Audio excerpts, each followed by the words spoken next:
رب العالمين الصلاة والسلام على النبي الأمي القرشي الأبطحي المكي المدني العربي السراج المضيء والكوكب الدري صاحب الوقار والسكينة المدفون بأرض المدينة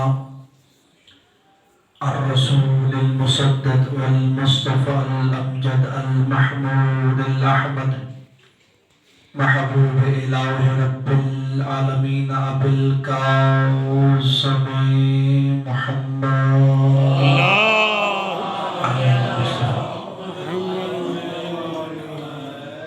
أما بعد فقد قال الله تبارك وتعالى في كلامه المجيد ومتقن في كتابه الحميد واصدق الصادقين وقوله الحق بسم الله الرحمن الرحيم فاسألوا أهل الذكر إن كنتم لا تعلمون فقال رسول الله صلى الله عليه وآله وسلم الحسين مني وأنا من الحسين صلوات اللهم صل على محمد وآله خالق العزت والا جزا آپ تمام مومنین کا بارگاہ حسین میں جل کے آنا عبادت شمار فرمائے قبلہ ظفر عباس صاحب کا یہ فرشی عزا بچھایا اپنی بارگاہ میں عبادت شمار فرمائے اس مجلس عزا و ذکر محمد والے محمد کا ثواب ان کے مرحومین کی ارواح کو اصال فرمائے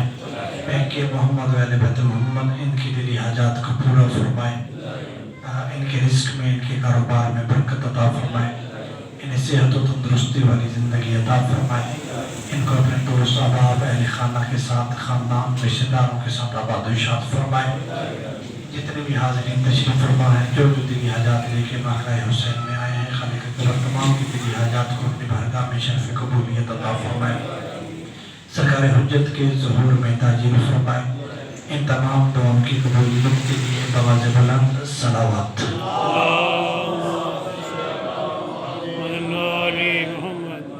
میں نے آپ کے سامنے جس آیہ مجیدہ کی تلاوت کا شرف حاصل کیا ہے اس میں ارشاد رب العزت ہے کہ فَاسْأَلُوا أَهْلَ الذِّكْرِ إِن كُنتُمْ لَا تَعْلَمُونَ سب سے پہلے اللہ اس آیت میں جو بظاہر چھوٹی سی آیت ہے 3 نقطوں کی طرف اشارہ فرماتا ہے پہلا نقطہ فَاسْأَلُوا سوال کرو اس کا مطلب ہے کہ اسلام سوال سے روکتا نہیں ہے بلکہ سوال کرنے کی اجازت دیتا ہے سلامت رہیے فَاسْأَلُوا پس سوال کرو کس سے اہل ذکر سوال کرو اہل ذکر سے ان کنتم لا تعلمون ان چیزوں کے بارے میں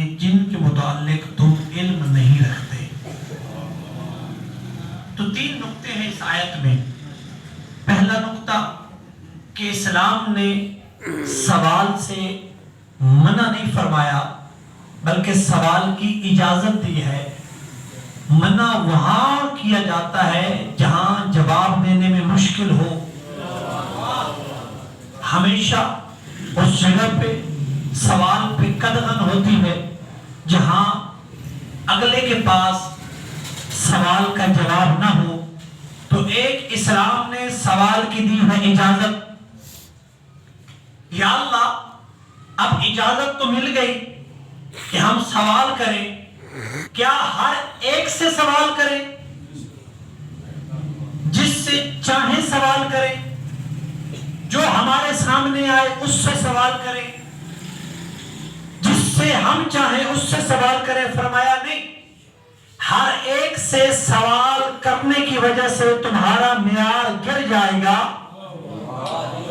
توجہ فرمائیے گا ہر ایک سے سوال نہیں کرنا تو یا اللہ بتا پھر ہم سوال کریں تو کریں کس سے فرمایا اہل ذکر سے کریں ان سے سوال کیا جائے جن کے اندر اہلیت ہے جن جن کے اندر قابلیت ہے. اب اہل ذکر کون ہے آگے چل کے وضاحت کروں گا. یا اللہ اب سوال کی بھی اجازت مل گئی اور ہر ایک سے بھی سوال نہیں کرنا، سوال کرنا بھی ہے تو اہل ذکر سے. تو یا اللہ ہر سوال کیا جائے. فرمایا نہیں، ہر سوال کرنے کی اجازت نہیں، اس کے متعلق سوال کرو جس کے متعلق تم جانتے نہیں. ہر سوال کرنے کی اجازت نہیں ہے، بلکہ جس چیز کے متعلق تم علم نہیں رکھتے ہو اس کے متعلق سوال کرو. اس کا مطلب یہ ہوا توجہ آپ نے فرمانی ہے کہ اسلام میں سوال کرنے کی اجازت بھی ہے تاکہ علم بڑھے. ایک تو آتا ہوں، اسلام میں سوال کرنے کی اجازت بھی ہے علم بڑھانے کے لیے، اگلے کا علم ناپنے کے لیے نہیں. توجہ فرمائیے گا. تو اگر ہم نے سوال کرنا ہے تو اپنا علم بڑھانا ہے، اگلے کے علم کو ناپنا نہیں. ہماری اکثر عادت یہ ہے کہ ہم جاننے کے باوجود اگلے سے سوال کرتے ہیں کہ اسے آتا ہے یا نہیں. تو اسلام نے کہا ہے سوال کرو، ہر ایک سے نہیں بلکہ اہل ذکر سے. اور سوال بھی وہ کرو جس کے متعلق تم جانتے نہیں ہو. اچھا آج کے دور میں یہاں پہ بیٹھ کے آپ کو بتا سکتا ہوں کہ لندن کتنے میل دور ہے. میں لندن نہیں گیا، بلکہ کوئی ایسا بچہ جو پوری زندگی سکول بھی نہ گیا ہو، پنڈی سے نکلا ہی نہ ہو، اسی سے پوچھ لیجئے لاہور کا فاصلہ کتنا ہے، وہ آپ کو بتائے گا جی ٹی روڈ سے اتنے کلومیٹر ہے، موٹر وے سے اتنے کلومیٹر. تو آپ پوچھ تو سکتے ہیں کہ تو سکول گیا نہیں، تو لاہور گیا نہیں، تو جانتا ہے نہیں، تجھے پتہ کیسے چلا کہ پنڈی سے لاہور کا اتنا فاصلہ ہے؟ تو وہ کہے گا آج کل سکول جانے کی ضرورت نہیں، میرے ہاتھ میں ہے موبائل اور موبائل میں ہے گوگل. میں نے گوگل پہ لکھنا ہے کہ پنڈی اور لاہور کا فاصلہ کتنا ہے، گوگل مجھے فوراً بتا دے گا کہ جی ٹی روڈ سے اتنا ہے اور موٹر وے سے اتنا ہے. اس کا مطلب ہے کہ آج کی دنیا میں لا تعلمون تو ہے ہی کوئی نہیں. آج کے دور میں کوئی ایسا، میری بات آپ تک پہنچ رہی؟ بسم اللہ. کیونکہ کل گزری ہے 27 رجب، آج ہے 28 رجب، کل ہے بعثت رسول. 27 رجب کو کیا تھی؟ بعثت رسول. اور اگلے ہی دن حسین رسول کی بعثت کو نکالنے کے جانے کے لیے مدینہ سے نکلے. ہے کہ نہیں؟ جیسے آپ نے سنا ہے کہ آئے تو اذان گئے تو نماز، اتنے مختصر سے وقت میں آئے بھی اور چلے بھی گئے. اسی طریقے سے ایک دن پہلے اعلان بعثت ہے اور اگلے ہی دن حفاظت بعثت کا اہتمام ہے جس کے لیے آج آپ بیٹھے ہیں. اسی طرح میں نے آپ کو لے کے جانا ہے، تمہیداً توجہ فرمائیے گا. تو آج کل تو لا تعلمون ہے ہی کوئی نہیں، لیکن قرآن کی آیت ہے. تو اس کا مطلب ہے قرآن کی آیت ہمیں یہ بتا رہی ہے کہ کسی نہ کسی منزل پہ جا کے یہ انسان لا تعلمون کے حصار میں آتا ہے. چاہے یہ چاند پہ چلا جائے، چاہے یہ جو کچھ کر لے، جتنی بھی ترقی کر لے، لیکن آخر ایک منزل آئے گی جہاں پہ یہ انسان کہے گا کہ میں نہیں جانتا. محسن قرآتی ایران کے نیشنل ٹی وی پہ تفسیر قرآن کا درس دیتے ہیں. انہوں نے تفسیر بھی لکھی ہے، بہت بڑے مفسر قرآن. ایک مرتبہ لائیو پروگرام میں کسی میزبان نے ان پہ سوال کیا کہ اللہ کہتا ہے فاسألوا، سوال کرو اہل ذکر سے، ان کنتم لا تعلمون، ان چیزوں کے متعلق جن کے متعلق تم نہیں جانتے. تو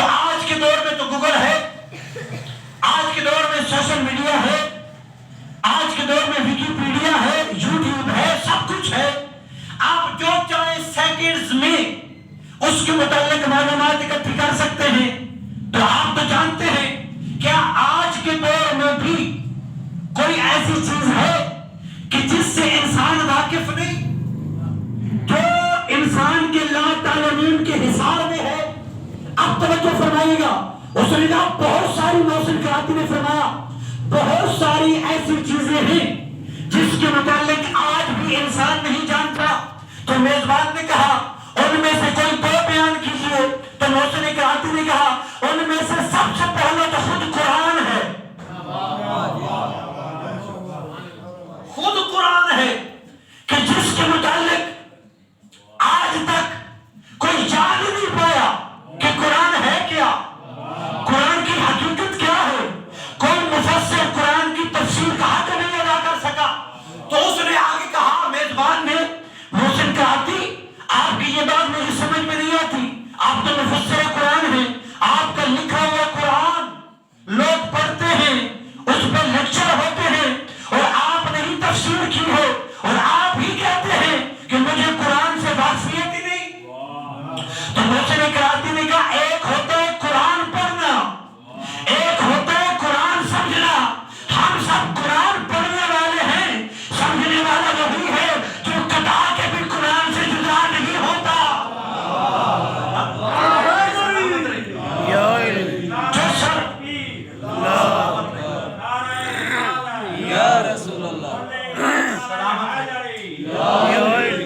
بس تمہید پہ توجہ میں آ گیا ہوں اپنے موضوع کی طرف۔ ہم سب ہیں سمجھنے والے نہیں، ہم ہیں پڑھنے والے۔ اس کا مطلب ہے پڑھنے والے اور ہیں، سمجھنے والے اور ہیں۔ پڑھنے والے پڑھ کے بھول جاتے ہیں، سمجھنے والے لوگ کے موضوع پہ بھی پڑھتا ہے۔ تو محسن نقوی نے اگلے محسن کراتی نے اگلی لمحے کہا ایک قرآن سمجھ میں نہیں آتا، دوسرا آج تک کسی کی سمجھ میں کربلا نہیں آئی۔ اور انہوں نے کہا کیسے آئے کربلا سمجھ میں، کیونکہ قرآن نانا کا ہے، کربلا نواسے کی ہے۔ نعرہ تکبیر، نعرہ رسالہ، یا رسول اللہ، اونچا نعرہ حیدری۔ تو قرآن ہے نانے کا، کربلا ہے نواسے کی۔ تو ایک قرآن سمجھ میں نہیں آتا آج تک، اور ایک کربلا سمجھ میں نہیں آتا۔ اب توجہ کیجئے، کربلا ہوئی کب؟ 61 ہجری۔ نبی دنیا سے کب گئے؟ 11 ہجری۔ نبی کے دنیا سے جانے کے 50 سال کے بعد ہوئی کربلا ہوئی۔ اچھا اب کربلا ہوئی کیوں؟ حسین نے کربلا سجائی کیوں؟ اگر حسین کربلا نہ بناتے تو کیا ہوتا؟ اب کربلا ہو گئی ہے تو فائدہ کیا ہے؟ توجہ، یہ 3 سوال ہیں، انہیں 3 سوالوں کا میں نے جواب دے کے آپ کی ذہنات کو تمام کرنا ہے۔ پہلا، کربلا حسین نے بنائی کیوں؟ اگر کربلا نہ ہوتی تو کیا ہوتا؟ اور اب اگر کربلا ہو گئی ہے تو اس کا فائدہ کیا ہے؟ تو ہم کہتے ہیں حسین نے کربلا اس لیے بنائی کہ دین کو بچایا، دین کو خطرہ تھا۔ تو سوال یہ بنتا ہے کیا دین کو خطرہ 61 ہجری کو شروع ہوا؟ جبکہ تاریخ تو یہ کہتی ہے کہ ادھر نبی نے آنکھیں بند کی، ادھر اگلے ہی دن دین کو خطرہ لاحق ہو گیا، اگلے ہی دن شریعت خطرے میں تھی، اور حسین نے تو 50 سال کے بعد کربلا بنائی ہے، اور دین تو اگلے ہی دن خطرے میں تھا۔ اور اگر دین خطرے میں تھا تو پھر علی نے کربلا کیوں نہ بنائی؟ امام حسن نے کربلا کیوں نہ بنائی؟ توجہ ہے نا آپ کی؟ یہ حسین نے ہی کربلا کیوں بنائی ہے؟ تو پھر تاریخ نے، میں نے 50 سال کی تاریخ آپ کو 20 منٹ میں سنانی ہے۔ 11 ہجری کو گئے نبی دنیا سے، 61 ہجری کو ہوئی کربلا۔ انہی 50 سالوں میں علی دنیا سے گئے، زہرا دنیا سے گئی، حسن دنیا سے گئے۔ نہ علی نے کربلا سجائی، نہ حسن نے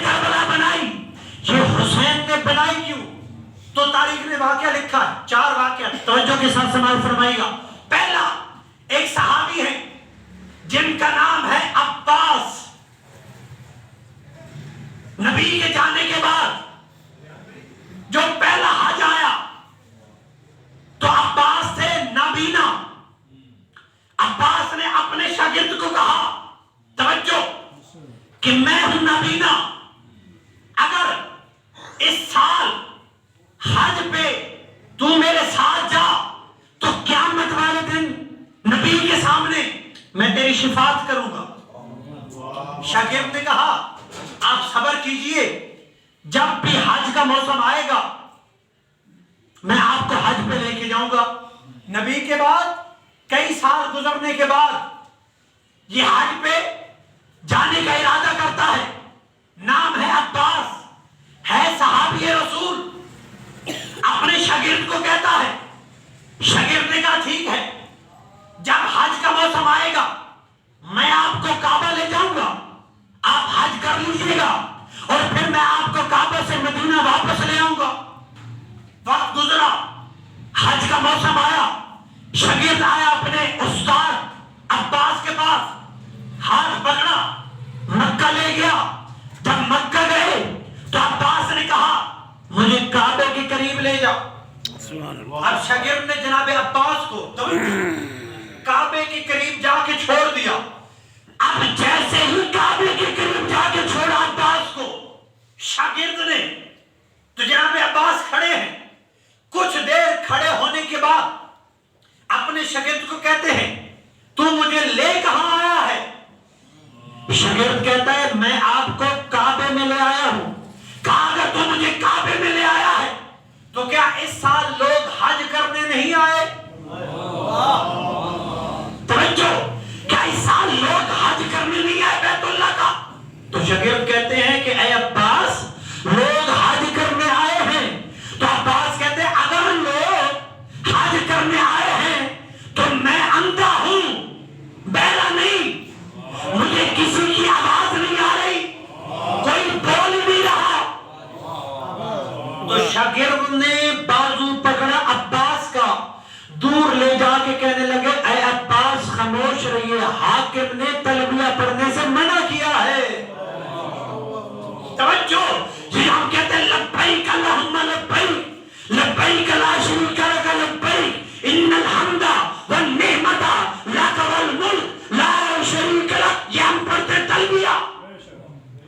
تو عباس کو شاگرد نے کہا لوگ خاموش طواف کر رہے ہیں کیونکہ حاکم نے منع کیا ہے. عباس نے کہا کون حاکم؟ کہا حاکم شام. اب جیسے ہی عباس صحابی تھا، اس سے رہا نہ گیا، اس نے اپنے شاگرد کو کہا میرا ہاتھ پکڑ کعبہ کے پاس لے جا.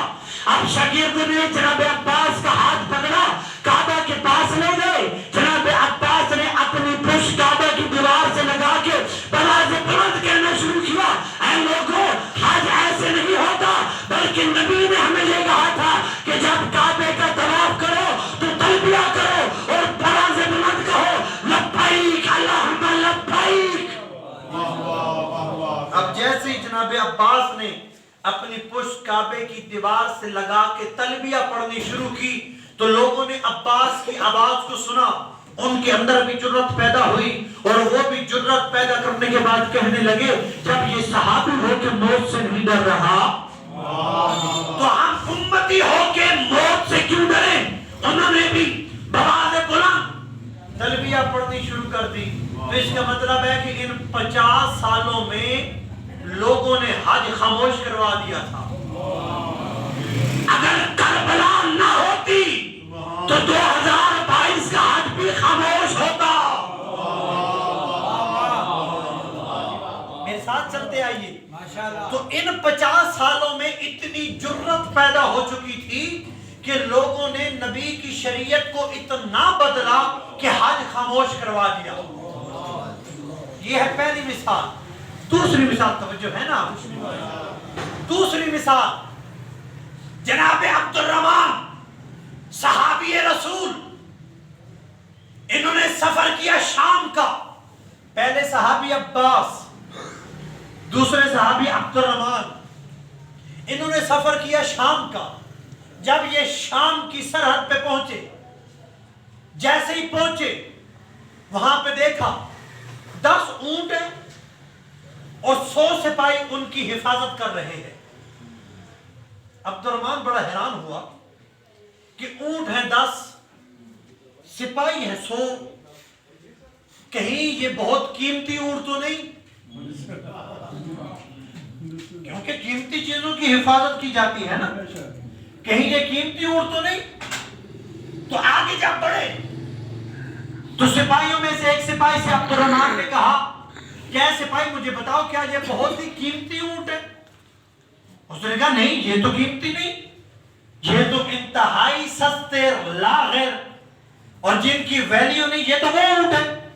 تو عبد الرحمن حیران ہوئے کہ جب ان کی ویلیو نہیں تو ان کی حفاظت پہ 100 سپاہی کیوں؟ توجہ. سپاہی نے کہا یہ بڑے خاص ہیں. انہوں نے کہا کیوں؟ اس کے اوپر سونے لگے ہوئے، چاندی ہے، درہم و دینار ہے.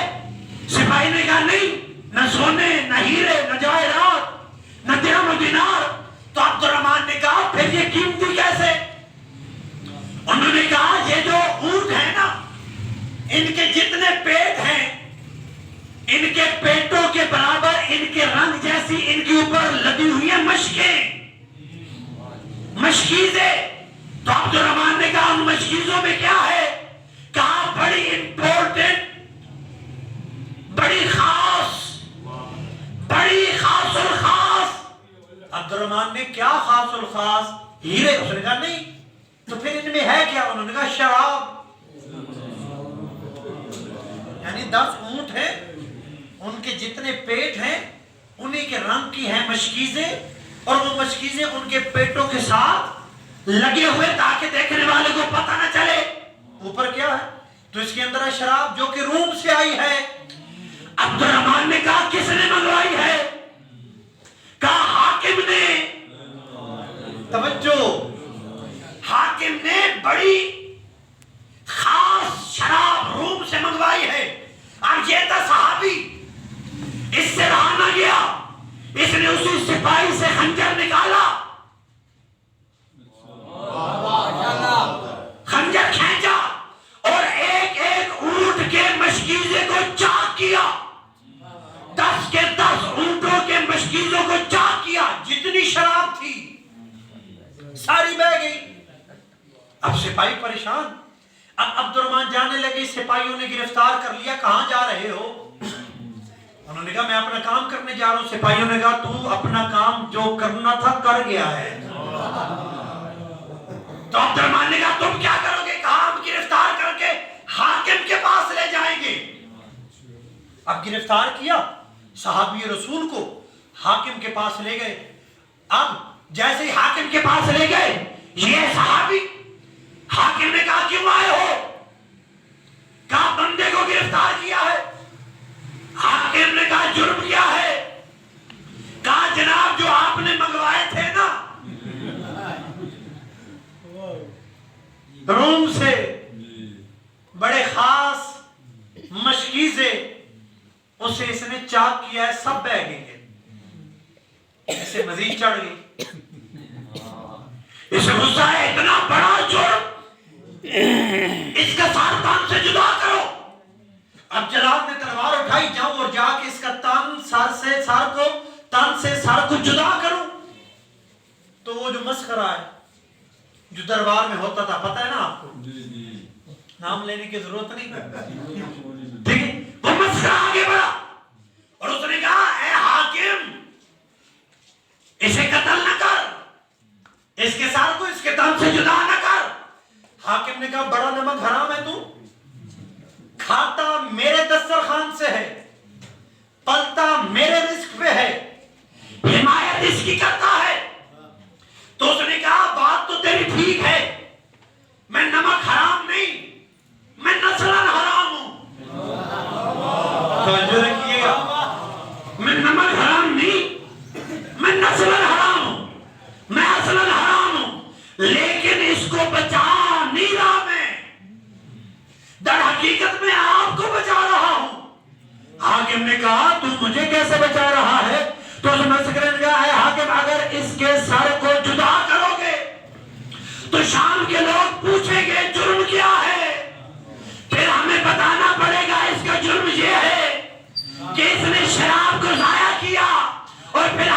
بھی بتانا پڑے گا کہ دین میں شراب حرام ہے، پھر تو لوگوں کو کیسے بتائے گا جنہیں تو پچھلے 50 سالوں سے پلا رہا ہے؟ اس کا مطلب یہ ہوا کہ ان 5 سالوں میں لوگوں کی غیرت اتنی ختم ہو گئی تھی کہ لوگ شراب کو حلال سمجھنا شروع ہو گئے تھے. یعنی کوئی ایسا نہیں تھا کہ جو شراب کی حرمت پہ بات کرے. لوگ شراب کو حلال سمجھنا شروع ہو گئے. تو اس کا مطلب یہ ہوا کہ 11 ہجری سے لے کے 61 ہجری تک ایک شراب حلال ہو گئی تھی، دوسرا حج خاموش کر دیا گیا تھا. اب تیسرا واقعہ جناب ابو ایوب انصاری. ہر کوئی جانتا ہے جناب ابو ایوب انصاری کو.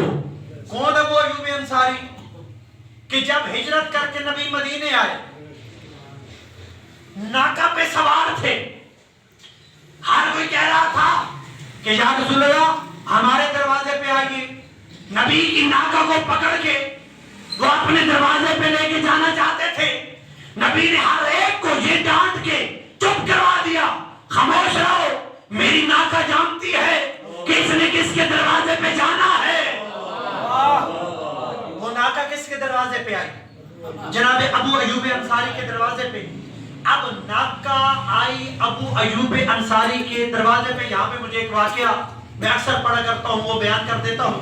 اب جیسے ہی نبی کی ناکا ابو ایوب انصاری کے دروازے پہ آ کے بیٹھی اور نبی ناکا سے نیچے اترے، ایک آدمی دراز قد والے دوڑتے ہوئے آئے اور اس نے ارادہ کیا کہ میں منہ آگے بڑھ کے نبی کے کان میں کچھ کہوں. جیسے ہی وہ آگے بڑھا کہ میں نبی کے کان میں کوئی بات کروں، نبی نے اسے جھٹک کے پیچھے کر دیا اور پیچھے کر کے کہا، اے بندہ خدا، کیا تو یہ نہیں جانتا میرے کان میں خدا کے علاوہ کوئی سرگوشی کر نہیں سکتا؟ میری ہمت کیسی ہوئی کہ تو میرے کان میں آ کے سرگوشی کر؟ میرے کان میں اللہ کے علاوہ کوئی بات کر ہی نہیں سکتا. اب یہ شرمندہ ہوا کیونکہ لوگ کھڑے تھے، شرمندہ ہو کے پیچھے ہٹا. یا کچھ ہی دیر کے بعد علی آئے. اب جیسے ہی علی آئے، نبی نے اپنا منہ نبی کے کان پہ رکھا. اب علی بولتے جا رہے ہیں اور نبی کہتے جا رہے ہیں، یا علی یہ بھی ٹھیک ہے، یہ بھی ٹھیک ہے، یہ بھی ٹھیک ہے. یہ کرنے کے بعد جیسے ہی علی پیچھے ہٹے، وہ آگے بڑھ کے کہنے لگا، یا رسول اللہ عجیب ماجرا ہے، عجیب انصاف ہے، عجیب عدل ہے. میں نے منہ کیا، مجھے یہ کہہ کے پیچھے ہٹا دیا کہ میرے کان میں اللہ کے علاوہ کوئی بات نہیں کر سکتا.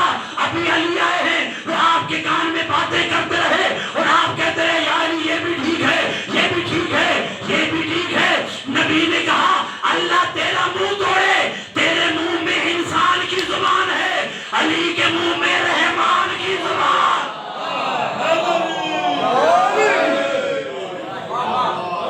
سلامت رہیے، سلام پر محمد و آل محمد. سلامت رہیے. تیرے منہ میں ہے بندے کی زبان، علی کے منہ میں ہے اللہ کی زبان. علی لسان اللہ ہے. وہ ابو ایوب انصاری جب شام گئے تو ایسے ہی جیسے آج کل لوگ اہل بیت سے بڑھ کے باقیوں کو عزت دیتے ہیں تو انہوں نے بھی دی. توجہ ہے نا. کبھی مجھے موقع ملا انشاءاللہ اگلی بار میں آؤں گا تو اس موضوع کو آگے بڑھاؤں گا کہ شام مسلمان کس دور میں ہوا تھا اور پھر شام میں اسلام پھیلایا کس نے. یہ بھی ایک پورا فلسفہ ہے، انشاءاللہ بیان کروں گا. انتہائی بہترین اور انتہائی دلچسپ موضوع ہے. اگلی دفعہ انشاءاللہ. ابھی یہ آپ سماعت فرما دیں. توجہ ہے نا. تو آپ جناب ابو ایوب انصاری گئے شام. لوگوں کو پتہ چلا کہ نبی کا صحابی، وہ صحابی کہ جس کے دروازے پہ نبی کی ناکا بیٹھی تھی، وہ آیا ہے. اب پورا شام اکٹھا ہو گیا اور اکٹھے ہو کے کہنے لگے، اے اللہ کے اے رسول اللہ کے صحابی، ہمارے گھر آئیے، ہمارے گھر آئیے، آپ کے قدموں کی وجہ سے ہمارے گھر میں برکت ہوگی. اب ان عقل کے اندھوں کو یہ سمجھ نہیں کہ جس کے دروازے پہ نبی کی ناکا بیٹھے وہ اتنا معتبر ہے، اور جن کے لیے خود نبی ناکا بن جائے